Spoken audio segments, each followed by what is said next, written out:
If you own a home and you're planning to stay there for more than 2 years, you're gonna wanna listen up today.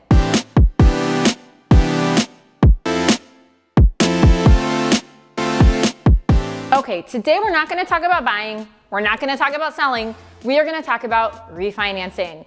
If you are planning on staying in your home and you have a rate that is above 4% and you haven't refinanced yet, I wanna talk to you. There is no time like now to do that.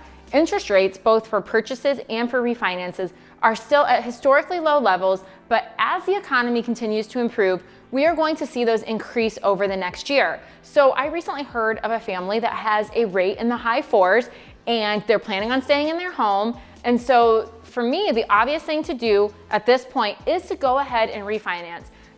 When you refinance, that doesn't mean you have to take out a new 30-year loan or anything like that. You can do a shorter term. So if you're already 10 years into your loan, 15 years into your loan, even 5 years into your loan, you can reduce the length of time, which gets you an even better interest rate, and refinance and take advantage of those low rates today.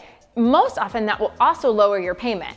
The one caution I give here is if you have any thoughts of moving, any chance at all that you are gonna move in under 2 years, for the most part, it doesn't make sense to refinance. Now, every situation is unique, every loan is unique. So if you are thinking that refinancing might be the right thing for you, you are going to want to talk to a local lender. I can help you get connected with one who is going to look at your situation, how long you're planning to stay in the home, what rate do you have now, what payment do you have. They're gonna take into account everything and figure out, number one, what is your break even? Because when you refinance, you have closing costs. You have title work, you have lender costs, you're taking out a new loan essentially. So what you have to do is balance how long do you think you'll be in the home with what that cost is.